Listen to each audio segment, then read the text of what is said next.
Would I do it again? That's a question I ask all the time, every company I start. For example, if I had the same $250,000 that I invested on Turo, the car sharing platform that got us to 21 cars on that platform from 2022 through 2025, would I do it again? If you've never heard of Turo, it's a lot like Airbnb, but for cars. I've been on that platform for 2.5 years. A year in, I did a video where I tried to explain what it was, how it works, how the insurance works. There's a lot of courses out there that are like, you can make $1 million on Turo. Before you buy any of those, watch my information for free. I'm not selling a course. Watch my year in retrospective where we just talk about our experience growing to 21 cars. I forgot to introduce myself. My name is Jeremy Watson. Over the past 25 years, I've started 30 companies. Currently, I am running 7. I've spent 10 years adjacent to financial advice. In that time, I was consulting full-time on about $300 million. Currently, I hate the freaking entrepreneurial landscape because it is covered with scams where experts promote free webinars and they turn out to be neither expert nor free. My goal with this channel is to let you follow along and watch as I build 7. I'm going to share as much good knowledge as I can for free, hopefully to do some good in the world while sharing some interesting stuff. If that interests you, follow along. I appreciate you watching.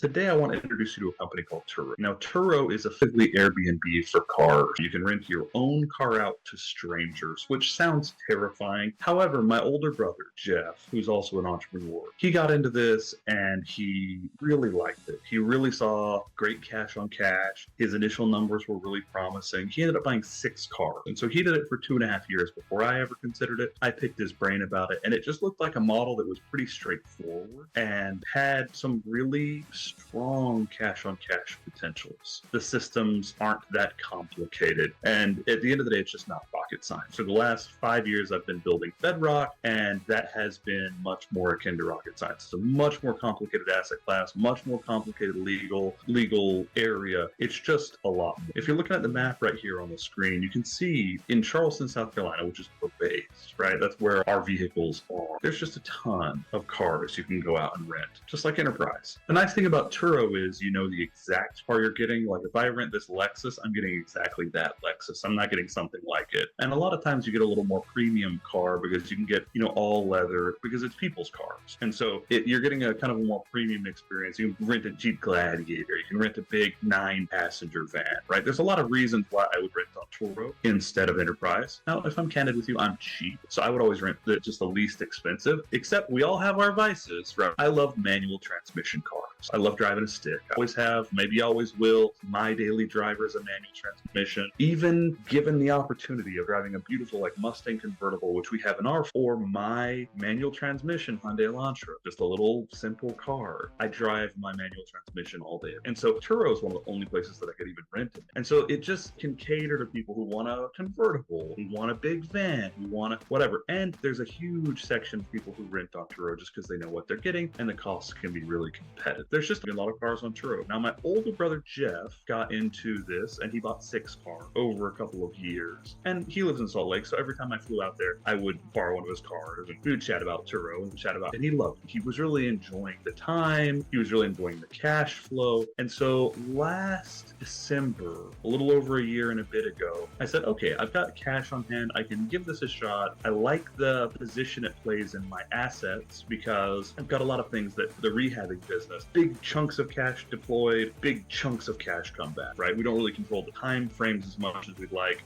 Bedrock, we deploy tiny chunks of cash for enormous amounts of time, and then we get a chunk of cash on the back end. We really wanted something where we could deploy a little bit of cash and have just constant cash flow coming back in, bill paying money. And at the end of the day, we could do whatever we wanted. And so I wanted to take a really good weather look at this business model and see if I liked it. And so I'm going to walk you through how we got into it, what we've done, done and what my plans are going forward. So this is a look at my current fleet. You'll see that I've got 11 cars in one form or another on Turo. Some are new to Turo. We are expanding. I've already got a lot of my own money in this. I've got 1 or 2 lenders involved already, but we're just barely expanding past my own. I started out by picking a car and I said, hey, I'm just going to pick something I think is fun to have and that I think would rent well on Turo. And I didn't do a ton of math past that. I bought this to Mustang convertible, right? We had 50 trips in the year it was with us, and then it got totaled. It got stolen and totaled. And so this Mustang convertible gives us a very good life cycle of a Turo car in kind of a truncated year. We put it on the platform in January, it got totaled in December, and we can walk you through the entire math of an entire year in a Turo car using the Mustang convertible as our test case. Now, since then, we've actually realized there's better cars we could buy. There's cars with higher returns that we could buy. We did a lot to try and feel out the market, try to figure out what we wanted. I've put every single car I own on Turo at one point or another. After we put the Mustang convertible on, I said, hey, I'd love to know the math behind my truck. I have an F1, right? I'd love them to have the math behind my wife's minivan. And so I drive a truck, my wife drives a minivan. I bought a little Hyundai Elantra GT. I referenced that earlier, my little stick shift. And my idea was, okay, I'll drive this whenever my minivan or my truck is out. Both of those hold 6 people, my family's 6. And I said, without spending hardly any more money, 10 grand for a little stick shift Hyundai Elantra, which I would love to have, I can effectively put my other vehicles on Turo and see how they do. And so we always were just switching cars all of last year. The van would go out for a week or 2. And so my wife would drive the truck, I would drive the Elantra, and then the truck would get booked, so we'd pull the van off. We've really tried to experiment with the platform with the cash we felt like deploying. And as time went by, we enjoyed it more. As time went by, the cash was really strong. The minivan will rent for $700 to $1,200 a week in the summer, in the high season. I can finance one of those for $500 a month. And so the long and the short is we saw really good returns. We really enjoyed it. It wasn't too much work. And I'll walk you through what that workload looks like and what I've done automated. Because at the end of the day, I like building businesses. I really do. I love building business. And so I was able to get my feet wet and get an idea of how this is working and understand how it went. So number one, we bought this Mustang, and then we used my truck and we used my wife's van. And then we bought a little stick shift that we considered using. And then I ended up driving it almost exclusively, and we ended up rehabbing. So we used my truck for that a lot of the time. And then we did my wife's van for a little while. And then the Mustang convertible got stolen and totaled. That was sad. So let's talk about insurance here in a minute. And we used the money from that to buy something that we thought would have a little less likelihood of getting stolen and totaled. So we bought an Infiniti QX60 for a good price. We bought another Mustang convertible that we really liked. And then we bought a little Honda Mazda minivan that we really liked. And then the Mustang got totaled. And so then we replaced it with an Infiniti QX60, a third row V. We have a third row kind of minivan. And then we realized that there's enormous profits, Fiat 500s. And so then we went and bought 4 of those. We bought number 8 Fiat 500. That was our first Fiat. And we bought our second Fiat, a little manual transmission car. We bought a little convertible Fiat. And then we bought another Fiat 500 that I haven't got on platform yet. We're still working through the registration and title, all of that good stuff. And then we started bringing in investors. And since we bought in our investors, we bought the 4th Fiat 500, the 3rd 500. We bought this little Honda Fit. Today we bought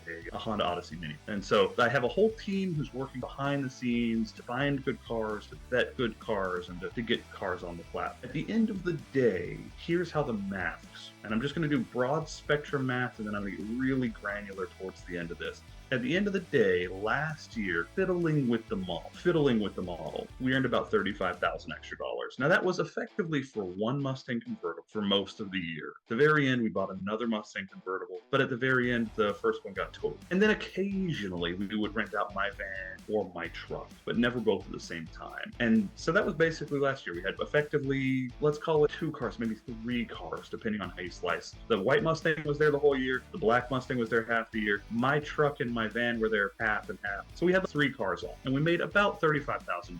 Now, if we get a little more granular, you'll see that if we take just the one car that we have a full year's data on, even though it got totaled, we spent for this car $22,000 and we made $13,400. But that's considering that in December, which was actually a really large month for our other vehicles, we didn't make hardly anything because it got stolen and totaled. And so really, we probably would have made $1.5 grand in that month. And so really, we would have earned about 15 off of an investment of 20. That's really where the math comes in. And as you can see, that's enough. Like the total gross ROI is easy. But there is some work that needs to be done, and there are some people that be paid. Now, whenever I build a new business, I really try to get my hands dirty, and I really try to understand all of the little pieces that go into running the business so that I can see where efficiencies might lie and hire some things out. Same thing with Bedrock, right? I love Bedrock. It's been my baby for years. But the bottom line is I like building businesses more than I like running businesses. And so I was always looking at Bedrock as, hey, I'm going to build this business. I'm going to build all the systems. I'm going to build all the automations. And then I'm going to hire the people that I really want to run it on a day-to-day basis. Because if I'm candid, they're better at running the business on day-to-day. And then they can chat with me. I'll chat with them every week, multiple times a week. I'll make sure they have logistical support. But I'm more of an entrepreneur than a business manager. I really don't like the day-to-day. It doesn't flip my switch. It doesn't make me excited. And so I lived right around here, this little star, and everything in Turo operates out of airports. All right, so the Charleston Airport is this enormous gray thing right here. Because it shares space with the airport airbase for like all of C7. And we started doing Turo. We started figuring it out, seeing what it was. I had a person I paid $15 an hour who helped me out. But at the end of the day, a Turo trip is very simple. Someone goes on Turo and they reserve your car. And they say, hey, I want you to drop it off at the airport. We charge $60 to deliver it to the airport. It's just sitting right there in the parking garage with a key and a lockbox inside a Faraday bag. Really straightforward. And so when the day comes, we drive to the local car wash. We wash it. Takes about 30 minutes, maybe an hour, depending on the size of the car. We take the car to the airport. We drop it off. We put the key inside a little pouch that blocks the signal from the car. We put the pouch on it in a little lockbox. I just ordered 6 more of those each today for that process because we're expanding the fleet. And then you hop in a Uber and you ride home. And that Uber costs between $20 to $40. I'm showing you why my pin got fat all of a sudden. It got huge and fat. Let's do less than once of fat. All right, so $20 to $40 a minute. Number one, this is like an hour. Ooh, that's the super narrowest pin in the world. Let's find a happy medium. It's about an hour to drive from my old house to the airport. 20 minutes an hour in traffic. Charleston's got bad traffic. Beyond that, when you leave the car in parking, the guest, the person who's picking the car up, they're going to end up paying to get the car out of parking. So when they take their car down to Myrtle Beach or Isle of Palms, they're going to end up with an $18 fee. We would let them know, but no one really reads the fine print well enough. And I didn't know there was going to be a fee to get out of parking. So of course there is. I don't love that feeling. And then they go and they do their week. They have a fun time with this Mustang. And then they eventually bring the car back. And we found that we were really like turning it over within a day. I hired a guy pretty early on because I didn't have time to go wash cars for an hour at a time. I hate sitting in traffic. My most effective work is like this, sitting in front of a screen talking to people. But that person would go and get my car once it was brought back, and they would just drive it over to the best kind of car wash in the area. Charleston has some, I'm going to say, seedier areas. And so the long and the short is we drive a little ways away to get a good car wash with a good vacuum. And that's another hour time to go over there, wash it, and then they would drive it back to the airport and just drop it off. They just leave it overnight at the airport because the car was always going out within 6 hours or 12 hours. It was always going out just the next day or later that day. And so we realized we were just doing a lot of this. And to get the car out of the airport to go wash it, we were paying the 18, right? Because it was parked at the airport, so we had to pay the 18 fee. And then we had to go spend an hour, go clean it, spend another hour to get back, another hour. And so we were like, okay, this is the perfectly fun job, perfectly cool job, probably make really cool content for a YouTube channel in the future when we help people understand like what it takes to be an entrepreneur. I think there's a value in that offer. Anyways, in the future, there's a lot of interesting things. I started adding up the hours. I started realizing, hey, the only way this business really works is at some level of scale. And if you can eliminate these Uber trips, if you can eliminate these parking fees, and so that's what I did. I sat down maybe 7-8 months ago with a tiny little company called Park and Go, which is right here. Charleston Airport costs between $18 and $36 a day, depending on where you park, to leave your car on site. Park and Go has a Delta play there. They have a parking lot. They charge, I think it's $7.70 a day, and it's for frequent flyers. If you're always going to the airport, you're always flying, you don't want to get just destroyed with parking fees. You're trying to find a more discount option for parking. And so Park and Go fills that niche. There's a Park and Ride or a Park and Go near every major area everywhere in the whole world.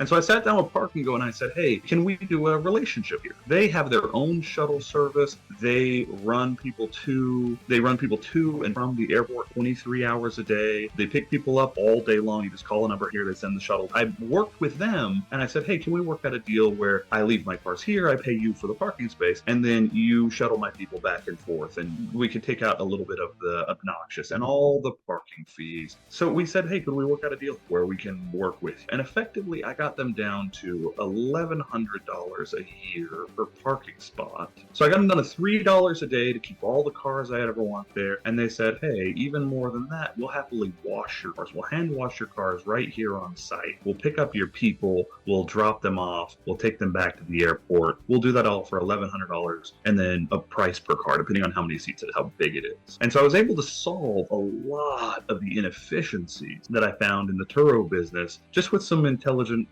partnerships. And so I have one guy work for me, and that's when we really started expanding the business. We said, hey, if we can run this operational and we can have Park and Go doing a lot of the day-to-day, and if we can simply do all of the business building, take cars to the shop when that comes, this, that, and the other, this is really a scalable business, we think. And so we bought some more cars ourselves, and then we talked to some investors and started buying some more cars. And so we're definitely scaling the fleet, and we're having a really good time at the fleet, because at the end of the day, if I can spend $22,000 and then I can go out and I can make $15,000 a year cash on cash for that car, I can pay all sorts of this. I can pay Park and Go $1,000. I can pay $2,000 in repairs. I can pay another $1,000 in ancillaries. I can hold on to some cash. I can pay all sorts of fees and still have a really good net profit. And that's what we're seeing. We're seeing that we can operate in net profit between 20 to 50% per year, which is pretty amazing. We see really strong numbers. And to help you see where we get those numbers from, I've built a model. The nice thing about Turo is more known. There's more knowns with Turo. We know how much the car insurance costs. We know how much the parking costs. We know how much every single piece of the puzzle costs. And so we have fed over 1,000 cars into a spreadsheet that literally spans just hundreds and hundreds of cells. We've fed thousands of cars that we've considered buying into this spreadsheet. My apologies for all the colors, for all the little revisions all along the way. And we have really narrowed it down and realized there's some cars that are more profitable than others. There's some cars that are less profitable. There's really a buy box that makes good sense. And then we have a whole process for when we decide to go buy a car. And so we're finding cars all day long, even after our lending, even after all the expenses. And I'm talking, we've really beat these numbers up really heavily. And so we found a lot of really good cars that qualify for the model. And so we're thinking, hey, this isn't impossible to scale. This is actually very possible to scale, and it's really solid cash flow. And that's, again, the main reason I'm interested in this. Number one, I've footseed around with starting a channel where I talk to entrepreneurs about how to be an entrepreneur. So maybe,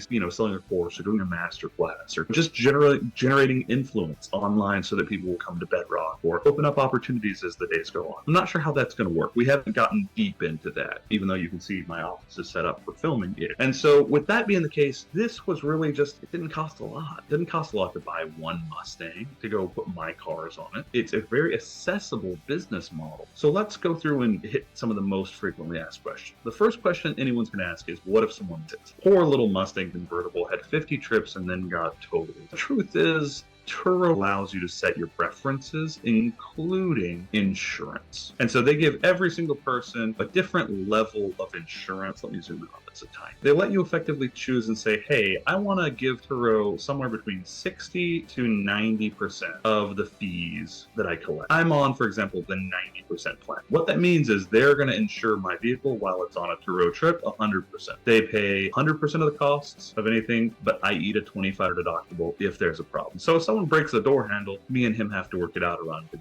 If someone steals the car and totals it, I'm going to have to pay a $2,500 deductible and then I'm going to get paid out from Turo's insurance. It's a traveler's corporate policy. I've dealt with them. They've already paid. It was pretty straightforward. So at the end of the day, you can choose your level of risk when it comes to your policy. For example, they offer a 90 plan, an 85 plan, 80, 70, 65 plan. Every single one of these plans, all of our vehicles are on the 90 plan, just because what we're really insuring is getting total or major damage to the car. We could go down that 85 plan that we take our deductible down to $100. We go down to the 80% plan, we take 80, they take 20, our deductible goes down to $750, right? We go down to 75% plan, they take 75%. We take 75, they take 25, and our deductible goes all the way down to $250. At the end of the day, I've done enough research to see that everyone seems to agree a 9% plan is really where you make your money. And we've ran on numbers and seem to agree at this point. Now, if we see a lot of claims, we can always change it. You can change it for the future at any time. You can't change it on existing reservations, but you can change it for future reservations at any time. Truth is, we've just not seen enough claims of enough magnitude to feel like 90/10's not the best idea. And we get to that by just looking at our math and my older brother's math, his 6-car fleet. I belong to a group on Facebook that's just nothing but Turo hosts. We've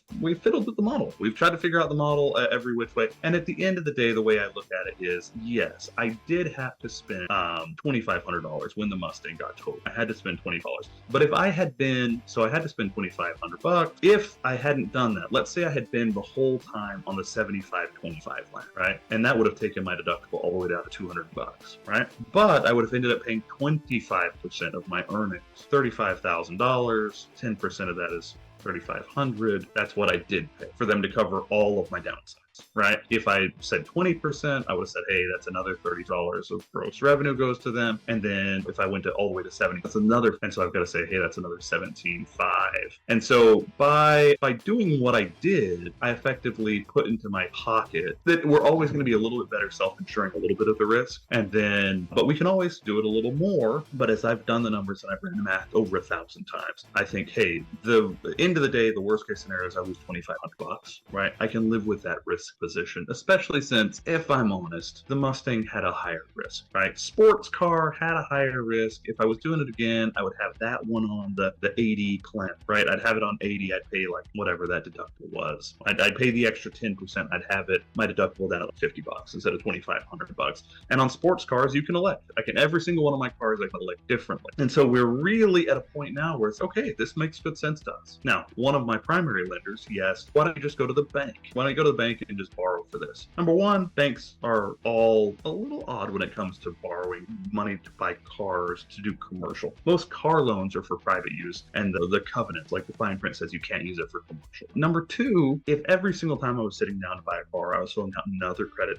off, I would, number one, blow my credit up. And number two, I would be really slowing down my ability to buy a car, right? Really slowing down my ability. And there's a certain amount of this business that requires a degree of scale. For example, I had one of my executive assistant found the car, put it into our model, did all the math on it. She said, hey, I like the math. I looked at the math for about 2 minutes. I said, hey, I think your math is sound. She sent it out to our buyer in Greenville, where I'm living now-ish. They went out and they looked at the car. They liked the way it drove. They liked the way it smelled. They liked everything they could see about it. They took it to a Firestone Fleet Auto Care. Firestone Fleet Auto Care did a fleet vehicle inspection or a pre-purchase inspection where they looked it over. They say, hey, is this a pretty good car? And they said, hey, it needs $900 worth of work. It needs a power steering fluid change. It needs new brakes on the back that are just getting a little bit low, and it needs what's the third thing. The truth is, I can find this van between about $13K to about K on. So this was a deal. It wasn't the smokiest deal that ever did smoke, but it was a good solid deal on a good solid van, and I got them to do all the work. And so they paid the $500 to register it in my name. They did all that. I just walked out. So I effectively got the car at 12 flat. So we got the car at a really good deal. Half the reason we got it at a good deal is because the person knew I have cash. I can close on it today. Half the reason they're willing to jump through hoops of letting me take it to a mechanic that's not their mechanic is, hey, I got cash, closing this today. And they knew I was a serious buyer. So we bought this car, which is a little adorable 5-pop. We call it the Blueberry. This little car, I actually bought laying in the hammock at our house here in upstate South Carolina, right? This little adorable car. And the bottom line is it's this beautiful little, the reason I was looking at Fiat was the largest single Turo fleet manager in the US. I watched a video where they interviewed him and he said, long story short, how many cars do you have? Like, I got a bunch of this, that, and the other. He said, what car do you like the most? And he said, Fiat 500. And then I was like, that was pretty quick. And he said, yep, I love 500s. He says, I have 72 of them. And that perked my interest because I had a Mustang, van, car, truck, right? I was like, why in the world 75? That's madness. And at the end of the day, they have a cachet that works really well. So we can take you in to this little car, for example, and we can show you it and its older brother, which we bought from the same dealer. I said I bought this while I was in all actuality, I bought this car, beautiful little car, 60 or 70,000 miles. I bought this car for $75. It's not a disposable car, but it's also not catastrophically expensive car. So we bought it for $7,500. And it has been rented all day, every day since then, right? And it rents for $40 a day. You can see right there. I'm getting in the off season. Keep in mind, it's stinking end of February. It's cold in Charleston right now. As cold as Charleston gets, right? I'm getting $40 for 3-day rentals. I'm gonna get 20 days. Let's go on the low end and say 20 days at 40 days. That is $8 a month. So $9,600 a year, and then I'll pay about half of that. I'll pay about 50% of that for lot fees and cleaning fees and this and that and the others. So I'll end up with about $4,000 profit out of an investment, if I kid you not. This one was 70. So I'll make almost 50% of my money on a Fiat. Like, we're seeing really solid cash flow. And the thing I enjoy even more than that is every single day we have deposits just show up. Unlike Bedrock, which I love. Don't get me wrong. I don't want to bag on Bedrock. I do love Bedrock. It's my baby. And the truth is, Bedrock is wealth, right? But if you look at the entire fleet, you can see that's how booked we are, right? We're booking out big chunks of time in a row, right? Big chunks of time in a row. And so every single day we're seeing deposits of $100, $200, $300, $500, $700, and we're just seeing a very sustainable business model. And that business model is, hey, buy some cars, take some strategic risks, and go from there. And so we're enjoying the model. It's making really good money. My goals with this expansion is to level us up from probably 11 cars to more like 30 cars over the. My average buying price for a car is between $8,000 to $15,000. I'm really not interested in high-end cars. The numbers just don't match. And I can do another thing later about how the returns work and what we've seen our buy box is. But we really are after $8,000 to $15,000 cars. If we can get, I haven't bought any more Fiat. I've bought 4, but every single one of them is rent. They're renting constantly. And so I may end up with 70 Fiat 500s. What we are seeing is, if I could do last year $35,000 worth of business with 3 cars. Now, keep in mind, those cars had a price point of between $20,000 and $30,000.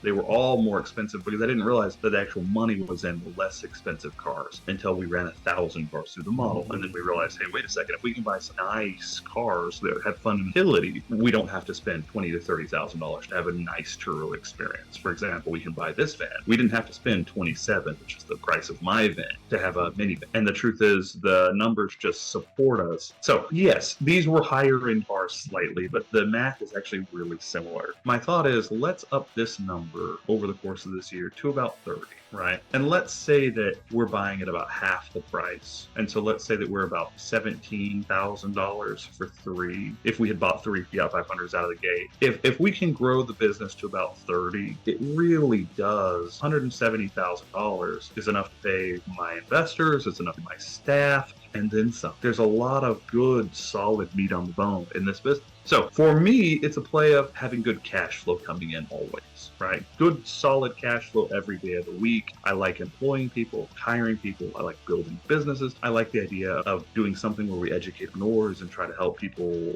understand the risks of entrepreneurship. I like using active businesses that I've grown to build that influence, to drive business back to Bedrock. Who knows what doors that opens. In the future, that's part of the reason. But for right now, I pay 8 to 10% all day long. That's what I would effectively pay a bank if I went and I borrowed money from a bank to buy a car. I can put the lender on title as the lender of record, right? If the car gets totaled, you get the check directly. If the car gets sold, you get the check directly. It's such an easy way to secure your money directly against an asset. I can be a personal guarantor at 8 to 10%, and I can buy a lot of cars that I can then go out and make 25, 50% per year year on those cars. And so for me, the numbers are right. They're really strong. The only thing I'm limited by, as all times, is capital, right? I'm a young man. I haven't had a lifetime to earn money. There have been some setbacks along the way. Some of you know those, some of you don't. But no one has a setback for your life. I'm the dead last of 10 children. I just happen to like growing business. Our next thing is we're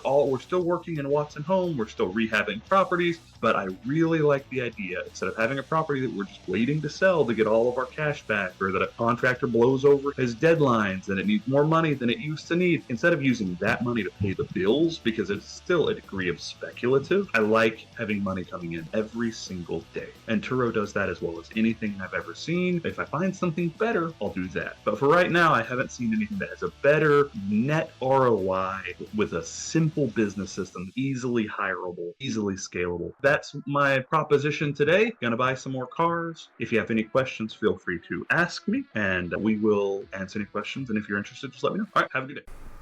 The next video will be walking you through all of those changes and helping you understand why I wouldn't do it again.